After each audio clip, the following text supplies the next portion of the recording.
Alright everyone, and welcome back. After the Gatorade 125s, we're going to be heading straight into the Daytona 500. Now, a little weirdness happened where I quick saved after racing the 125 and booted up the game again to start recording for the Daytona 500, and the progress didn't save, even though I quick saved it. So I had to redo the 125, but I made it to where I finished 20th. So everything's the same. The starting order's a little different. I think Dale Jarrett ended up winning the duel, even though like in the last recording he actually like blew up. So that's the only difference. Is really didn't have an effect. We'll start in probably 40th. Let's get right into it. Well, here we are at the Great American Race, the Daytona 500, the Nascar Winston Cup Series premier event. This is Joe Moore, and I'm with Barney Hall to bring you live flag-to-flag coverage on MRN. To win a race is something pretty special at any track. But to win here at Daytona, you're that much closer to becoming a legend in the sport. Well, you're right. To have your name mentioned as a former winner here at Daytona puts you on a list with some drivers that these guys have admired since they were kids. In 1992, Kyle Petty enjoyed one of his finest seasons in Winston Cup with a fifth-place points finish, 2 wins, and 5 front-row starting spots. And he followed that up with another fifth-place points finish the next year. But after that, he struggled for a long, long while, reaching a career low of 43rd place after the 2001 season. Michael Waltrip won the 2001 Daytona 500, his first career win in his 463rd start. He was pushed to the finish line by Dale Jr. in that race, and he repaid the favor later that year, helping Jr. win his first race at Daytona in the Pepsi 400.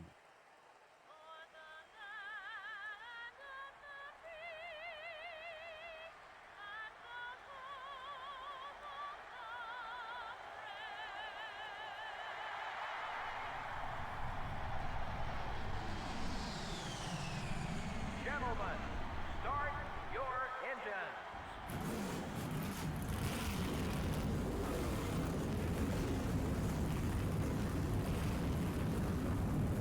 God, this game does such a good job of bringing the atmosphere of the Daytona 500 in.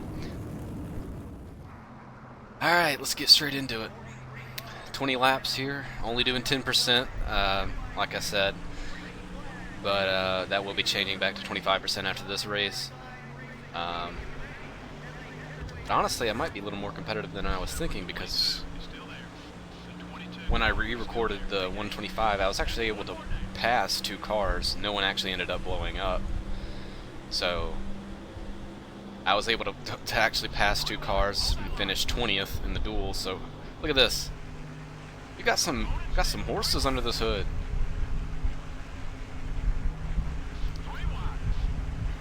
Now I'm sure it'll. Yeah, there they go. There's our lacking power down the straightaway. But look at that, 33rd. And I'm on legend difficulty too. I didn't change the difficulty. But we're gonna be into the wall already. We're gonna be blocking though.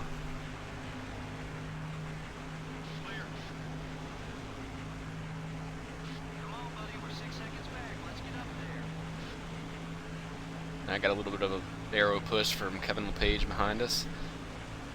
Top 35 though, I can't complain with that.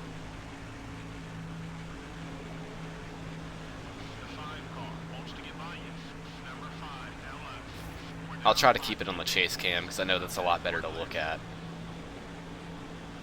I typically just race on the hood cam, but I think I can deal with this chase cam. Alright, let's see if we can get behind Terry Labonte here before he checks out. Man, I'm getting tight off the corner. Well, I don't think we're catching back up to Terry. We'll just have to hold on with what we got.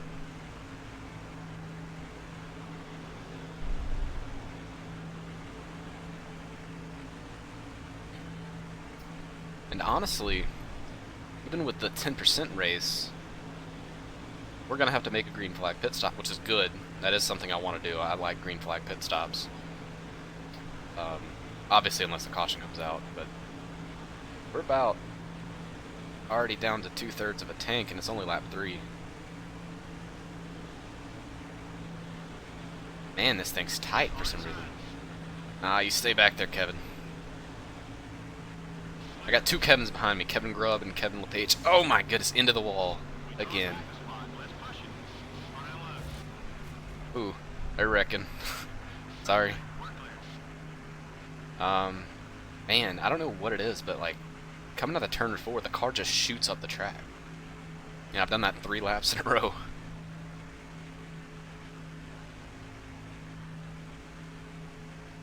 And there is a little bit of input lag since I am emulating the game, but it's for some reason it's more like the throttle and the brakes where the input lag is.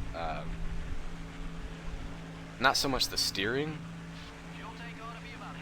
but it is a little bit of an inconvenience. Not necessarily here at Daytona because you're always on the gas, but like once we get to the short tracks, I did a little test race at Martinsville and it was pretty brutal.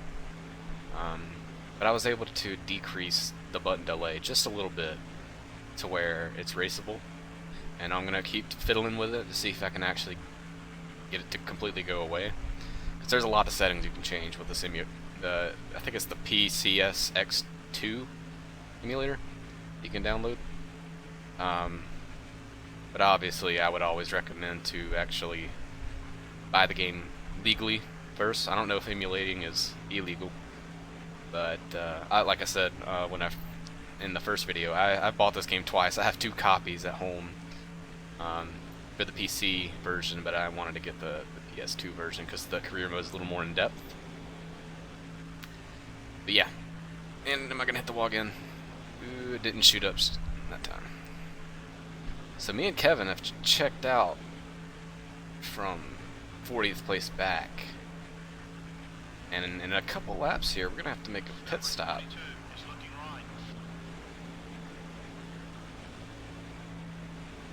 Yeah, I did not expect to make green flag pit stops on 10% race length, so I might actually keep it on 10%. But I'm not 100% on that. We'll probably keep it on 10% for the next race just to see how it goes on a non-restrictor plate track and make sure we get green flag pit stops. But if we get at least 1 green flag pit stop on non-restrictor plate tracks, I think we'll roll with that. Stay back there, Kevin. We're gonna stay out as long as possible, because I remember AI cautions are a little weird in this game. Sometimes getting on and off pit road, the AI, they're not perfect. Sometimes they'll just like bleed onto the racetrack when there's oncoming traffic, and then a caution comes out. And strategy is the best way that we're gonna get a good finish. So if we stay out and a caution comes out, we might be able to pin some of the field back. Already in 29th. So we're doing pretty dang good. I should probably go ahead and pit, but I'm not going to. See if we can lead a lap here. Oh man. This is probably a terrible decision. I don't even know, does it go all the way to the end of that little fuel gauge bar until I'm empty, or does it like go empty once I hit E? Oh boy.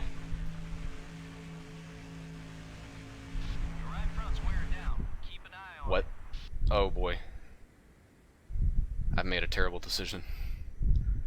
I think we can coast from here. I wish I could shift into neutral right now. But, yeah. Wasn't the greatest decision. I thought it would go all the way to like the end of the E. Like you see where the bar and the fuel gauge goes to a little bit more to the left of the E? I thought it would go all the way over there, and we would have made it. But I'm gonna lead this lap. I'm gonna guess a caution here.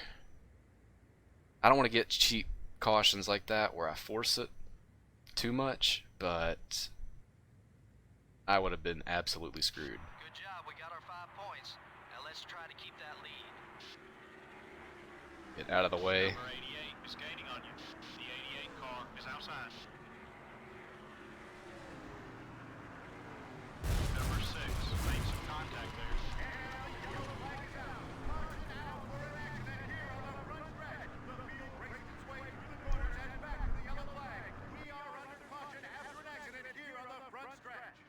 The yellow didn't wave as much as usual. Well, I can assure you all those Okay, guys hear me out. in the back would like to have seen more cautions. Gives them a I chance. thought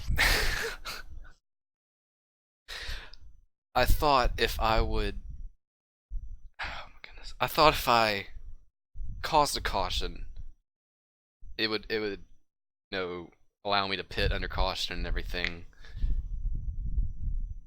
I realized a little bit after we decided not to pit when we ran out that even if I would have came to a stop and we had no fuel, or even if we had the caution, it like we didn't have any fuel, so it would actually end up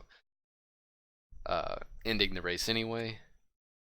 But it didn't matter because I just bled into traffic and Kevin LePage the field.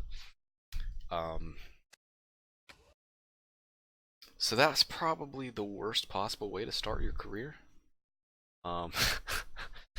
Ryan Newman wins. Kevin Harvick, Jimmy Johnson, Rusty Wallace, Tony Stewart, Johnny Benson, Jeff Gordon, Dale Jarrett, Ricky Rudd, and Hart Jr. rounding out your top 10. And I believe we finished dead last.